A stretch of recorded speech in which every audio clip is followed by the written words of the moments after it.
Primeira coisa que a escola não ensina a gente é lidar com o fracasso. Já parou pra pensar nisso? Que a escola, o colégio, eles não têm nenhum tipo de pensamento de como fazer as pessoas lidarem com o fracasso? Porque assim, na escola, ou você foi bem ou você foi mal. É meio que binário, né?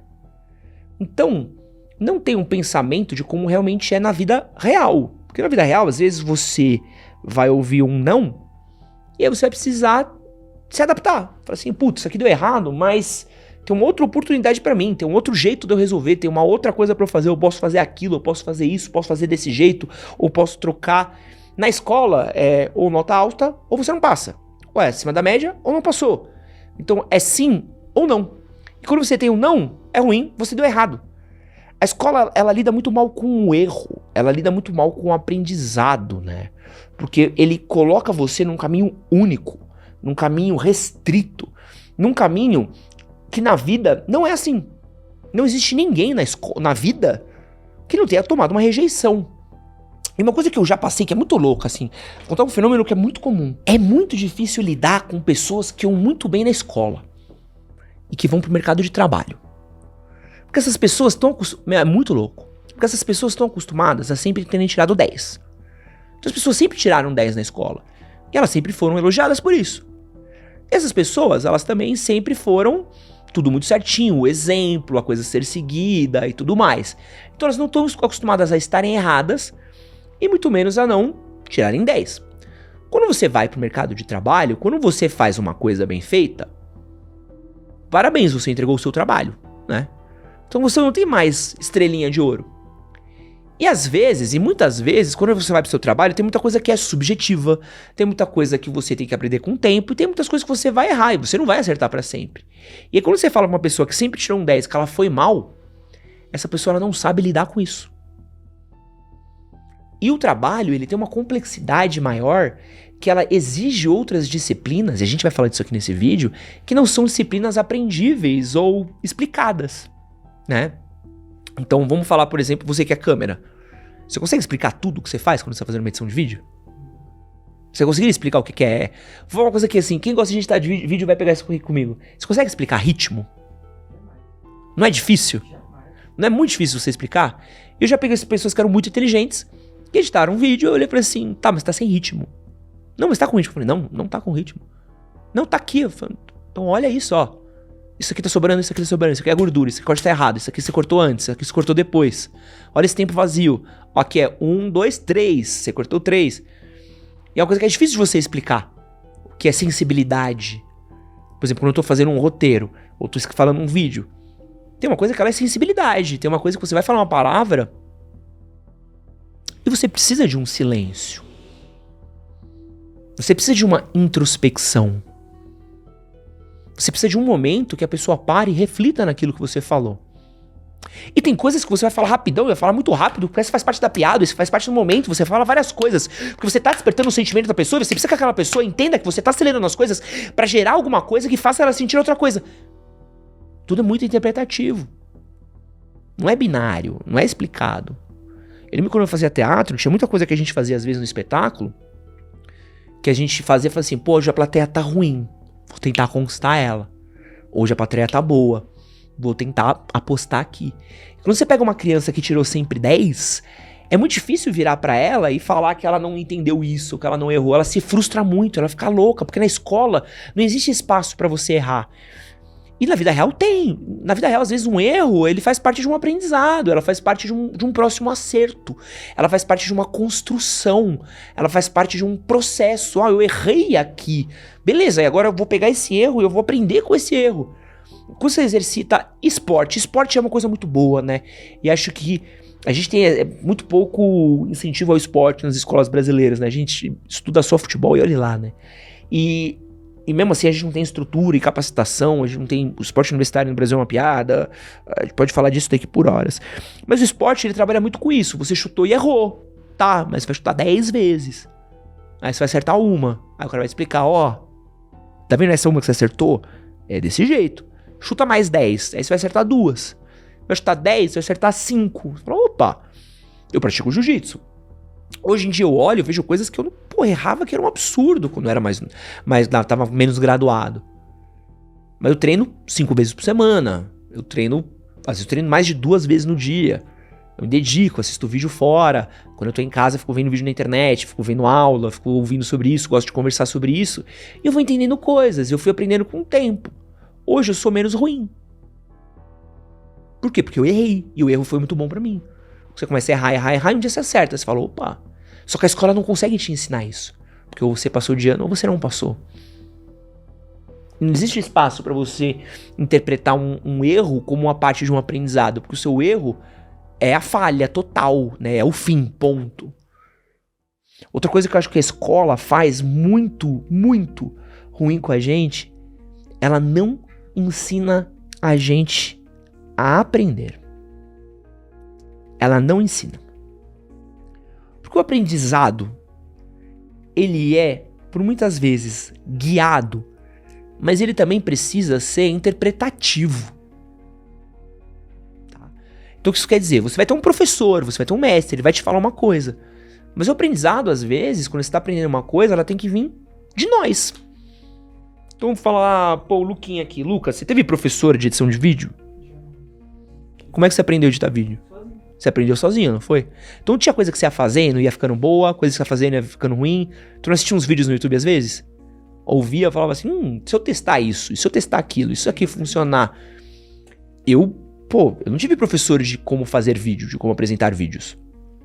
Mas eu fiz workshops, vi vídeos na internet, eu fiz vídeos de como escrever textos, de como fazer textos pra internet, como fazer textos, e fui aprendendo, e fui testando, fazia um vídeo, pô, essa piada funcionou com a galera, opa, esse ritmo tá ruim, aquele ritmo tá bom, esse aqui tá legal, as coisas vão ficando mais fluidas. Eu vejo meus primeiros vídeos no YouTube, eu quero morrer, eu quero falecer, ficou horrível, o timing é ruim, a vibe é ruim, é zoado. É isso, sabe? Mas muita coisa eu aprendi exatamente como? No meu tempo, não tinha certo ou errado, não tinha um caminho, não tinha uma guia, não tinha resposta. A resposta é o aprendizado, a resposta é a evolução, a resposta é o entendimento. Desenho. Você está desenhando, como você está ilustrando, como você está pintando, você tem que interpretar coisas, e fazer coisas, e tirar coisas, e colocar coisas, e testar coisas. Pô, vários desenhistas brilhantes que eu conheço, e pessoas que são artistas hoje, eles fazem muita coisa sozinho. Então, pô, eu conheço um amigo meu que antes ele desenhava tudo bonitinho, com os traços grossos, né, bem grosso. E aí, a arte dele é isso. E um dia ele falou, cara, eu quero desenhar sem traço. Ele tirou o traço da arte dele. E começou a fazer tudo com tinta. Ele começou a se especializar em aquarela. Então hoje ele não tem mais traço nenhum. Só que ele ainda tem uma identidade visual que lembra ele de quando ele não tinha traço. Porque ele mudou a expressão dele de tirar o traço, de um desafio dele de tirar um traço. Quando parei, eu parei de desenhar. Mas eu tava numa vibe, uma época que eu desenhava só usando cor azul. Eu só pintava tudo de azul. Porque minha identidade era azul. E aí isso era a minha pira de criar os meus azuis e de brincar com meus azuis. E o azul era a leitura, o azul era a vibe, o azul era a identidade, era a brincadeira. Por quê? Porque eu tava brincando com o azul. Se fosse um professor da escola, o que ele ia falar com isso? Tá errado, tem que pintar colorido. Tá errado, tem que pintar na linha. Tá errado, tem que fazer o traço assim. Tem que fazer errado. Porque é uma caixinha. E o aprendizado, ele não é uma caixinha. O aprendizado, ele é polivalente. O aprendizado, ele é específico. O aprendizado, ele vai para lugares muito loucos. E acho que essa é a parte mais gostosa da internet que a escola não consegue suprir, né? Que, por exemplo, às vezes você vai... Vamos falar sobre assim, estudar Segunda Guerra Mundial. Legal, né? Só que assim, tem 1 milhão de coisas que você pode estudar sobre a Segunda Guerra Mundial. Você pode ser uma pessoa que vai estudar a Segunda Guerra Mundial sobre a característica da batalha no fronte oriental. Você vai falar sobre Ásia. E o cara é um mega especialista de Ásia. E ele consegue passar horas ou anos explicando coisas sobre a Ásia. Quais eram os caças usados pela China, pelo Japão, pela Coreia, o que aconteceu, os campos de concentração do Japão, poucas pessoas sabem sobre isso, o que aconteceu na China durante a Segunda Guerra Mundial, o que aconteceu com a China depois da Segunda Guerra Mundial, por que tiveram a Guerra das Coreias depois da Segunda Guerra Mundial, o que aconteceu naquele cenário ali. Ou você pode ser um estudioso da Segunda Guerra Mundial e você falar apenas sobre judeus. O que aconteceu com o povo judeu? Para onde eles foram? Quais foram as principais diásporas que eles tiveram? Além dos campos de concentração, para onde eles foram? Qual foi o impacto dessas mudanças dele? Você pode falar sobre a migração dos judeus para Montreal, você pode falar da migração dos judeus para Nova York, como eles foram recebidos nesses lugares, como é que ficaram as novas colônias de judeus fora dos países de onde eles saíram, ou como foi o tratamento dos judeus na Itália, como foi o tratamento dos judeus na Espanha. Você consegue falar várias coisas sobre a Segunda Guerra Mundial. Por quê? Porque se você puxar uma abinha diferente, você vai embora. Só que na escola isso não é permitido. Na escola é um conjunto de regras feitas para você passar no vestibular, para você passar numa prova, né? O único conceito de avaliação que uma escola tem é passar de ano, passar no vestibular. Você não passa na frente de um colégio e você vê lá, formamos grandes pensadores, formamos aqui grandes pessoas que falam bem, que se expressam bem, formamos pais ótimos, pessoas talentosas, pessoas que se expressam super bem, passou na USP, ponto. Maior medalha, como se passar numa prova fosse o maior mérito que aquela pessoa vai ter na vida dela. Só que aquela prova, ela não define se essa pessoa vai ser um bom profissional, ela não define se essa pessoa vai ser bem bom de carreira, se essa pessoa vai ser articulada, se essa pessoa vai entender do que ela tá falando, porque ela aprendeu o que ela precisava aprender para passar numa prova. E às vezes você aprendeu o que você precisava aprender para entender realmente daquele assunto. E acho que tem coisas que a gente não aprendeu na escola e que a gente precisa entender na vida. Cara, estudar é gostoso pra cacete. Estudar é mó da hora, eu recomendo vocês estudar, é muito bom, cara, é muito bom. Eu adoro estudar sobre coisas específicas, eu tô na fase urbanismo, né? Tô na minha urbanismo age. Adoro passar horas vendo vídeos de urbanismo. Eu tô com 2 livros aqui, vou até mostrar pra vocês, peraí. Eu tava no Copan, e tem uma livraria no Copan, né? E aí eu comprei 2 livros muito legais. São Paulo nas Alturas, do Raul Justilores, que tem um canal no YouTube muito bom, que fala sobre como foi a revolução modernista da arquitetura e do mercado imobiliário na década de 50 e 60 em São Paulo. Muito legal, muito específico. E esse daqui é muito bom. Um guia de arquitetura de São Paulo, 12 percursos e 124 projetos. Então, ele é um livro que ele fala sobre prédios. Então, vamos lá. MASP. Ícone da arquitetura moderna brasileira, o MASP não é apenas uma das obras emblemáticas da Lina Bobardi, como também um dos maiores símbolos de São Paulo, com a determinação de garantir a continuidade entre o Parque Siqueira Campos e a vista do Vale da Saracura, em direção ao centro. Lina concebe seu projeto desenhando um belvedere como um hall cívico que se consagra como sede de reuniões públicas e políticas, além de espaço e fruição, encontro e lazer.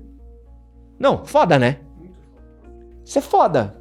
Pô, quantas vezes na sua escola alguém te ensinou sobre os prédios da cidade que você vive? Você tá diretamente impactado sobre a arquitetura da cidade que você vive. Isso aqui é um tesão, eu adoro. Pô, você passa várias vezes pra frente de um prédio e você não sabe quem foi fazer esse prédio, por que esse prédio é assim, por que esse prédio é mais bonito que aquele, né? O Raul Justilores, né, no canal dele, fala uma coisa que é muito foda também, que a escola não ensina, né? A gente não tem educação do olhar. Já parou pra pensar nisso, amigo? Que a gente não tem uma educação do olhar nosso. A gente não consegue reconhecer o que é belo, o que é bonito, o que é estético, o que é confortável. A gente olha até mesmo pra arquitetura, pro urbanismo, aquela estação de ônibus que a gente passou hoje ali. Aquele terminal de ônibus ali. Aquilo é horrível. Não precisa nem estudar. Não, a gente passou num lugar horroroso. Tipo, eu tava com o Luca passando na frente de um terminal de ônibus. Um dos lugares mais feios de São Paulo, assim, impressionante. A gente passou, eu falei, Luca, olha esse terminal de ônibus. Ele só olhou e falou assim, que parece um pesadelo esse lugar. Parece criado pelo Satanás ali. Isso tem um impacto, né, no nosso... Pô, isso tem um impacto visual, você tá passando todo dia. Imagina um trabalhador que todo dia tem que ir pra um lugar que parece um inferno. Você se sente mal, né? Se sente terrível naquele lugar. E acho que é um pouco disso, de você entender por que eu me sinto mal nesse lugar. O que esse lugar me faz me sentir mal? Isso é um aprendizado. É você entender o contexto que você vive, as ruas, os prédios, as coisas. Isso a escola não ensina, porque a escola tá preocupada com o quê? Com o FUVEST. Ela não tá preocupada com o seu aprendizado, com a sua curiosidade, com você querer saber das coisas. Ela tá preocupada com uma nota. E no vídeo de hoje eu fiz uma lista aqui de coisas que a escola não te ensina e que fariam muito bem pra sua vida. Então prepara o seu boletim, que tá começando o Conversas Difíceis. Olá, meninos e meninas, sejam bem-vindos a mais um Conversas Difíceis, podcast de Edson Castro, seu melhor amigo na internet. Esse é um formatinho novo que a gente tá testando aqui de podcast, então transformamos esse quadro do canal em um podcast. Então você pode ouvir ele aqui no YouTube, ou como você também pode ouvir ele no Spotify. Vou deixar na descrição do vídeo, no primeiro comentário fixado, um link para você ir pro nosso feed do Spotify, onde vai poder ouvir esse podcast daqui enquanto você treina, enquanto você malha, enquanto você corre, enquanto você pedala, ou qualquer coisa que você faça aí, dirige, o que for. Não esquece de deixar o like nesse vídeo, compartilhar esse vídeo, deixar a sua avaliação no Spotify também, 5 estrelas, comentários, o que você achou, o que você não achou, o que você gostaria que a escola tivesse te ensinado e não te ensinou, e bora continuar aqui que tem bastante coisa pra falar. Outra delas que a escola não ensina é se vender. E se vender é uma das principais, é uma das principais coisas que a gente vai precisar pra vida. Porque pensa assim, na escola, ela se mede por um resultado, muito simples. Você tira nota ou você não tira nota. Certo? O mercado de trabalho não mede por isso. Se o seu trabalho for bom ou for ruim, não é necessariamente isso que vai fazer com que um cliente te contrate. É triste falar isso. Mas um cliente muitas vezes ele vai te contratar se você sabe vender bem o seu trabalho, se você sabe promover bem o seu trabalho, se ele tem uma visão de valor sobre o seu trabalho, né? Se ele reconhece o seu trabalho como sendo um trabalho caro ou não. Se você consegue mostrar o que você tem de diferencial do seu trabalho. E aí você vai virar pra mim e falar assim, pô, Ed, mas isso é injusto, né? É muito injusto, é muito triste. Como assim? Isso é ruim, isso é péssimo. Amigo, vamos falar uma coisa? Nike. Uma camiseta da Nike vale R$200. É a marca esportiva que mais vende camiseta no mundo. Um tênis da Nike vale R$900. É a marca que mais vende tênis no mundo. Ela sabe se vender. Porque um lanche do McDonald's é mais caro do que um lanche num carrinho na esquina, num food truck? Por que jantar num Outback é mais caro do que comer num PF? Porque o açaí do Oakberry é mais caro do que um açaí da tiazinha na rua? Porque tem uma marca, tem um branding, tem um trabalho de marketing. Aliás, tem faculdades para estudar isso. Só que a escola, ela não se preocupa com isso, porque em nenhum momento você tem que saber se vender, em nenhum momento você tem que saber seu diferencial, saber se expressar além dos outros, tem que tirar nota. Escola é uma máquina de matar gente e fazer você tirar nota, de você ficar preso, quadrado. Tanto que, outra coisa que a escola não foca, são soft skills. Olha isso daqui, ó. Um estudo conduzido pela Harvard Business Review constatou que 85% do sucesso financeiro de uma pessoa está relacionado às suas habilidades soft, habilidades interpessoais e de comunicação. E apenas 15% é derivado de habilidades técnicas. Um outro estudo da PUC Paraná listou quais são algumas dessas soft skills que são mais procuradas no mercado: solução de problemas, comunicação oral, tomada de decisão, relacionamento interpessoal. Pessoas extrovertidas tendem a se destacar mais em ambientes de trabalho, que exigem comunicação frequente, que exigem interação, que exigem um alto nível de engajamento social. É a pessoa que sabe trocar uma ideia, que sabe conversar, que vai conectar sentores, é o cara que vai fazer a apresentação, é o cara que vai subir no palco, é o cara que vai ser o porta-voz, é o cara que vai ser CEO. CEO que não sabe falar hoje em dia não chega ao cargo de CEO, cara. O CEO, ele vira o garoto propaganda da marca. A capacidade de falar bem é o que faz você tocar uma reunião, é o que faz você apresentar bem um relatório, é o que faz você vender bem um projeto. Um cara que sabe trocar ideia com pessoas, quando tem um problema pra resolver, ele não vai tancar resolver o problema sozinho, mas ele vai saber que, se eu chamar a galera ali do estoque, se eu chamar a galera aqui desse departamento, se eu juntar com aquele ali, a gente consegue resolver esse problema mais fácil. Então, chefe, vou fazer intermediação, vou trocar uma ideia com ele, chega numa solução pro problema. Agora o Carlinhos, que nunca falou com ninguém, que entra na empresa mudo e sai calado, tem um problema pra resolver, tem uma péssima comunicação com as pessoas. Aí o cara quer empreender. Não quero trabalhar porque eu não quero fazer isso daí, eu quero ter meu empreendimento. Você precisa falar com o seu cliente. Como é que você explica pro seu cliente que o seu trabalho vale 500 e não 100? Como é que você explica pro seu cliente que pagar em você vale a pena e não contratar o seu concorrente? Porque eu acredito no meu trabalho. Você vai ficar sem trabalho, cara. Se você não convencer a pessoa, você não paga. A pessoa não paga. E você não paga. Não vem dar uma de hipócrita. Eu detesto esse papo de hipócrita. Eu não tento convencer, é só meu trabalho, não sei o que você não paga. Você não paga. Sabe? Você é convencido por qualquer discurso merda. Você é convencido por marketing. A gente é convencido o tempo todo por marketing, por propaganda, por trabalhos, por isso. É isso, cara.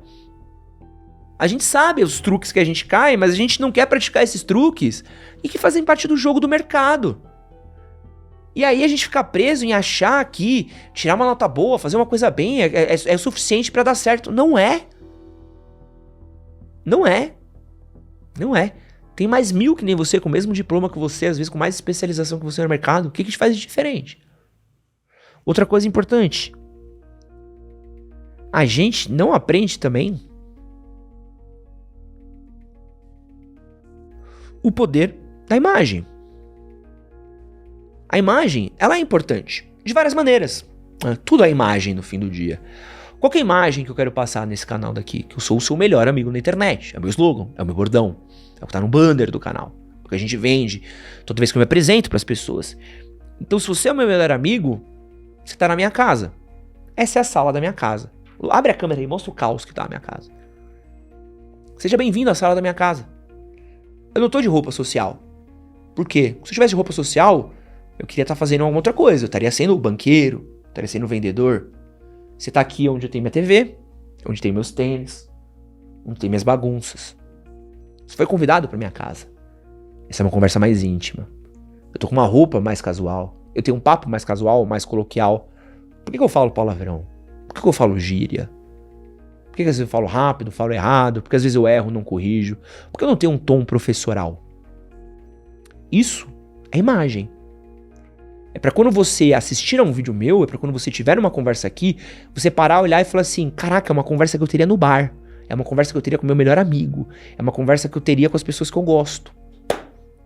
Esse é o objetivo. Se eu fosse um professor de finanças, eu estaria de roupa social. Se eu fosse um professor de etiqueta, se eu fosse um cara falando de arquitetura, urbanismo, talvez, teria uma casa com uma decoração diferente. Talvez filmaria num lugar aberto. Tudo é imagem. O tempo todo é imagem. Tudo faz parte, e isso é importante. A imagem que você vende, o jeito como você se vende, é a parada como você vai ser comprado. Não adianta você achar que vão levar você a sério no seu trabalho se você não leva a sério você mesmo. O jeito como você corta o cabelo, o jeito como você faz a barba, o jeito como você se arruma, conta também como imagem. É uma percepção de imagem sua. Agora pensa você que quer ter um perfil profissional, tá procurando emprego e você posta no seu Instagram foto sua bêbado, foto sua com garrafa de bebida, se drogando, fazendo merda. Ah, mas é meu perfil pessoal. Beleza, mas a galera do trabalho viu. E eles criaram uma imagem sua. De cachaceiro, do cara relapso, do cara que não se dedica. É uma criação de imagem. Tudo é uma criação de imagem. Outra coisa importante também que a escola não ensina e é bizarro, que é network. Ó, só pra você ter uma ideia. Tem um mano chamado Lou Adler, que ele é um especialista em contratações do grupo Adler Group. E eles fizeram um estudo com o LinkedIn que mostrou que 85% das vagas de emprego são preenchidas graças a network. A indicações. Tá?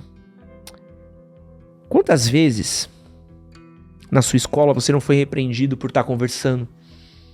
Quantas vezes o professor não separou dois alunos que estavam conversando?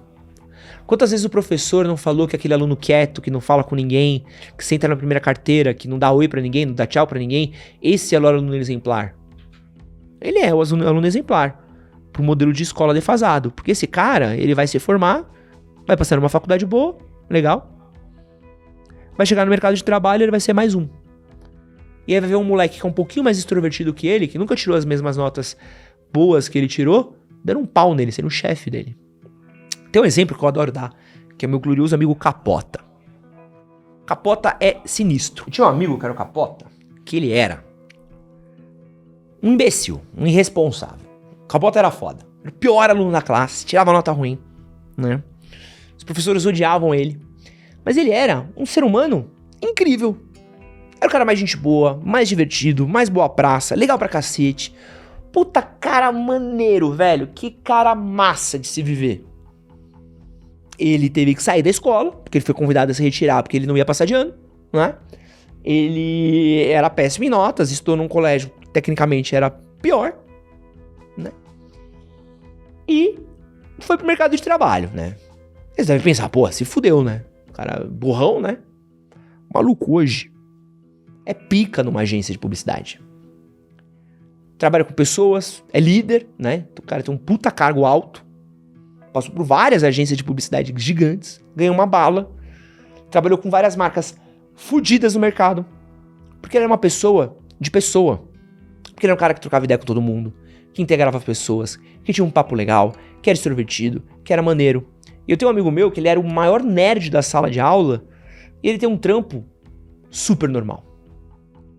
Então, um cara que viveu uma vida de reclusão, um cara que viveu uma vida de sacrifício, o cara passou a adolescência inteira dele sofrendo bullying, preso em casa, estudando, se ferrando, chegando no mercado de trabalho, não encontrou a promessa que foi feita pra ele. Porque foi uma promessa falsa, de que tinha só um modelo que funcionava.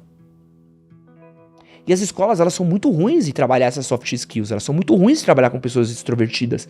Porque assim, você ter uma boa relação humana, ela é ótima pra você fazer bons amigos, que vai te ajudar a se manter no trampo. Você ser de uma boa convivência, é o que faz com que você seja destacado, promovido, é o que faz com que você tenha uma boa relação com os clientes, que os clientes gostem de conversar com você, te chamem mais vezes pra ir na empresa deles, faz com que você tenha uma boa carteira de clientes, relações saudáveis no amor, no trabalho, na família, onde você tem uma boa comunicação, ele ajuda você a ter menos conflitos interpessoais. Você ser uma gente é bom. Todo mundo gosta de gente. E aí, mas assim, não tô falando que o único jeito certo é ser extrovertido. Não, você pode ser introvertido, mas você precisa aprender um mínimo de extroversão que seja conveniente pro que você quer pra sua vida, porque zero de extroversão não vai te levar a lugar nenhum. Não adianta, vai ser só esquisito. E com o fim do home office, né, que tá chegando aí, tá diminuindo cada vez mais, o fim da pandemia, as vagas presenciais voltando cada vez mais, as interações sociais voltando cada vez mais, essa necessidade de estar presente tá se tornando cada vez maior. Outra coisa também, e aí indo pra um outro lado, assim, a escola também ela é muito ruim de mostrar que disciplina não é ruim. A gente trata a disciplina como sendo uma coisa ruim quando ela não é, né? Porque muita gente vai pra escola e fica tipo assim, pô, hora pra fazer isso, hora pra fazer aquilo, isso aqui é tudo tão travado, é tão ruim, é tão limitador, que quando você sai, você fala, nunca mais eu quero ter disciplina, nunca mais quero ter que seguir essas coisas. Disciplina é do caralho. Disciplina é libertador. Você tem uma boa hora pra dormir, uma boa hora pra acordar, uma hora pra praticar exercício, uma hora pra cuidar de você, vai fazer milagres pela sua saúde mental. Só que a gente não fala sobre isso. A gente não fala sobre isso, né? Então a gente fala muito pouco sobre isso, né? Sobre o poder disso, né? Sobre encontrar bons resultados através de pequenos atos repetidos constantemente, né? A gente torna tão doloroso, um processo tão penoso, um lugar tão ruim, com uma carga tão ruim, com uma cobrança tão ruim, em que a gente não consegue reconhecer o valor naquilo. E tem um valor muito grande. Tem um valor maior ainda, que é uma parada aqui que eu acho que isso aqui escola nenhuma deveria ensinar e que é uma coisa que poucas pessoas sabem, que é do caralho, que é você não ser produtivo. Já pensou em fazer alguma coisa que não te traga dinheiro? Já pensou em fazer alguma coisa pelo prazer de fazer ela? Fazer uma coisa séria, você não vai ganhar nada com aquilo. Ou que não tenha nenhum fim.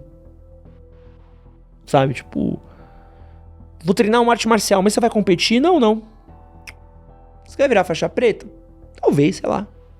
Como é que você tá treinando? Cara, porque eu gosto. Desenhar. Você quer vender seus quadros? Não. Tu quer expor? Não. Desenha por quê? Não, porque eu gosto. Tô aqui escrevendo. Você vai lançar um livro? Não. Por que você escreve? Porque me faz bem. Um jardim. Pra você olhar pro seu jardim e falar, legal. No dia seguinte você trocar todas as plantas. Um quadro pra você pintar, olhar ele, massa. Guardar ou jogar fora. Você não ser produtivo, cara. Você fazer algo porque você se expressa. E você pode ser ruim, você pode ser terrível. Tocar música. Pô, eu sou horrível tocando música. Pô, me divirto tocando música. Lutar. Eu sou horrível lutando, mas eu gosto. Conheço gente. Passo um tempo livre. A gente não sabe não ser produtivo nas coisas, a gente não sabe apreciar as coisas por apreciar. A gente tornou nossa vida a necessidade de sempre ter que tirar algo daquilo, sempre ter que estar focando e melhorando o pace, e postando, e estar nas redes sociais, e eu melhorei, e eu vou disputar, e eu vou correr, e eu vou não sei o que. Às vezes você quer só correr na rua. Por quê? Pô, meu bairro é da hora. Gosto muito da Moca. Às vezes eu saio pra correr na Moca, por quê? Porque eu gosto da Moca. Quero ver gente. Quero curtir as pessoas na rua. Delícia. Isso é válido também. Isso é experiência humana. A gente não é uma máquina. A gente não é um robô. A gente não é um mecanismo feito em busca apenas de resultado. O resultado apenas é estar vivo. Às vezes o resultado é a gente estar aqui, aproveitando as coisas, vivendo as coisas. E a gente deixa de viver as coisas, porque a gente tá querendo ser produtivo o tempo todo. É o cara que assiste série no 2x... porque ele quer matar a série logo, pra ver a próxima série, pra não ficar fora do hype da série que as pessoas estão falando. E às vezes você, porra, mano, tá vendo a série só pra passar um tempo, e aí, gostou? Não, mas tava só matando um tempinho ali, tava de boa. Trabalhei muito essa semana, quis dar uma descansada. Mas você tá desenhando uma coisinha ali, pra quê? Não, só pra me divertir mesmo. Ah. Você quer aprender a desenhar melhor? Não, não quero não. Isso aqui tá bom. É muito louco, assim, acho que as coisas de não ter que performar. Só aproveitar algo. E acho que outra coisa que o modelo de ensino brasileiro é muito ruim é a questão de adaptação. A gente é muito ruim de falar sobre adaptação, né? A gente tem essa mania de falar muito sobre vestibular, Enem, prova, concurso público. A gente fala muito pouco sobre as diversas possibilidades de vida que existem. E ao longo da minha vida eu vi milhares de potências de existências de pessoas com as quais eu estudei. Eu tenho amigos que eram péssimos alunos e se deram muito bem. Eu tinha alunos que eram muito bons em canto e viraram cantores e trabalham hoje com música. Amigos que eram atores, amigos que eram desenhistas e viraram tatuadores. Pessoas que se adaptaram, foram para uma área, depois foi para outra. Pessoas que entenderam outras valências, que entenderam que a vida tinha diversas oportunidades, várias adaptações. Só que a gente explora um modelo que ele dita pra gente apenas uma coisa: o seu valor é nota. O seu valor é nota. E não é todo mundo que vive de nota, não é todo mundo que vive de vestibular. E aqui esse vídeo não é uma defesa do discurso dos coaches mirins de que escola é uma coisa ruim, que você não deveria fazer escola. Escola é uma coisa boa, é legal você ter pensamento crítico, é legal você aprender coisas que você não aprenderia talvez por conta própria, você ser introduzido a Platão, a Sócrates, você ser introduzido à matemática, à física, a relações físicas, à química. Pô, eu adoro quando eu tô fazendo uma coisa e lembro de uma aula de física da escola, ou uma aula de química, e eu vejo como tudo isso age no mundo em que a gente vive.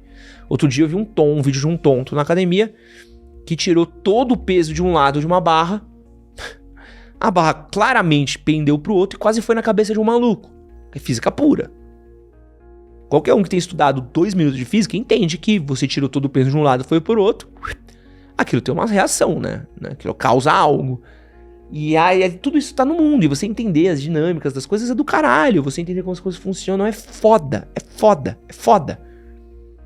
Mas, quando a gente limita isso a tirar nota, a gente tira parte da graça disso. Porque o entendimento e a compreensão do jeito que as coisas são. Tem muita gente que não vai tirar uma nota incrível no vestibular, que não vai tirar uma nota maravilhosa numa prova, mas vai ser um excelente em elétrica. Vai ser um excelente eletricista. Vai ser um cara que vai conseguir fazer uma obra, cuidar da elétrica de uma casa como ninguém. Mas ele não é ótimo em tirar provas, mas ele é bom com aquilo. E é um cara que tem uma comunicação muito boa, então ele é ótimo em fazer cliente, em fazer mais trabalhos, em cuidar de coisas. Isso é adaptabilidade. É o cara que se adaptou a outra, pegou várias coisas e juntou numa só. Ou o cara que ele era muito ruim numa aula, mas ele era muito bom em trocar ideia, em vender. Quantas vezes você vê uma disciplina sobre debate? Quantas vezes você vê uma disciplina sobre comunicação? Quantas vezes você aprendeu a falar em público na sua escola? A gente trabalha muito pouco isso, porque a vida depende disso da gente, cara. A gente tem que adaptar muita coisa, juntar muita coisa. Habilidade interpessoal com conhecimento técnico. De novo, se você é bom em falar, mas muito ruim no que você faz, isso também às vezes vai cobrar um pouco o seu preço, né? Você precisa ser minimamente decente no que você faz e falar muito bem. Aí você vai vender melhor. Esse tipo de adaptação não existe no espaço onde é tire mais que 5, tire mais que 7. Passe nessa prova, tire nota melhor que as outras 10 pessoas. Isso não contempla o que é a vida. a vida contempla essa nossa adaptabilidade de entender o que a gente é bom, o que a gente é ruim, sou pior nisso, mas sou melhor nisso, mas posso juntar isso, eu posso pegar isso daqui, eu posso trazer tudo isso, e tudo isso vai fazer a potência do ser humano que eu sou, como pai, como filho, como profissional, como marido, como cidadão dessa cidade. E essa limitação que a escola às vezes coloca de você estudar apenas para o mercado de trabalho, ela é péssima. Porque você vai agir na esfera da sociedade em que você vive de várias maneiras. A gente não tá aqui só para passar no vestibular e estudar para prova, essa merda. A gente tá aqui no trânsito, a gente tá aqui nas filas, a gente tá aqui nas ruas, a gente tá aqui no convívio social. Pô, a gente... Eu sei que era uma coisa da ditadura, tinha muita aula de cidadania, sabia? E a aula de cidadania era mais pra falar sobre ditadura e o cara era 4. Mas era foda se a gente tivesse aulas de cidadania pra falar sobre... Vou dar um exemplo básico, uma coisa que não se estuda na escola que eu acho foda. Tem uma pracinha aqui, ali embaixo. Já te mostrei que tem tipo uma área verde aqui, que é tipo uma praçona. Não, é uma outra aqui atrás, mais perto. Tem um motivo pelo qual a gente não foi lá. Sexta-feira é dia do lixo, né? Então assim, tem as ruas aqui, as casas aqui, e tem a praça na frente. Chega o dia do lixo, o que as pessoas que moram na frente da praça fazem? Pegam o lixo delas, em vez de deixar na frente da casa delas no poste, ah não, pô, vai sujar a frente da minha casa, jogam na praça. Então o cara, primeiro que já tá jogando lixo na praça. Eu já passei com o Tobias por lá, já vi cara pegando o saco de lixo fazendo assim, ó. Vum! Arremessando, tá? Que é terrível. E aí vem os catadores e abrem o lixo pra pegar papelão, garrafa, tudo mais, e socam o lixo no chão. O lixeiro vem, pega o lixo cai e fica lá. Então a praça que ela tá cheia de caco de vidro, de lata. A prefeitura abandonou aquele lugar ali. Então você passa uma praça que ela é suja. Ninguém fica naquela praça. Quem vai levar a criança pra brincar na terra e ralar o joelho num caco de vidro? Isso é cidadania, é o espaço público que a gente ocupa. Ou o trânsito, o impacto das nossas decisões no trânsito. Você parar numa fila dupla numa rua que não pode. Ou parar numa calçada, numa guia rebaixada, que é a saída da casa de alguém. Ou é onde um cadeirante vai passar. Ou você ser um escroto com as pessoas ao seu redor. Esse tipo de tratamento a gente não aprende na escola. A gente aprende nota, nota, nota, nota, nota. Vestibular, nota, nota, nota. E a gente não entende porque a gente tem criado pessoas terríveis. E a gente precisa entender um pouquinho nisso, né? Porque nem tudo que a gente aprende na escola é o que a gente tem que praticar na vida. E quando a gente for pensar em educar nossos filhos, educar nossas crianças, educar nossos adolescentes, a gente tem que pensar além de notas. A gente tem que pensar que tipo de cidadão, que tipo de pessoa a gente quer formar. E que tipo de cidadão, que tipo de pessoa que a gente é. Porque tem coisas incríveis que a escola sequer passou perto de ensinar pra gente. Meu nome é Edson Castro, isso é Conversas Difíceis. Valeu!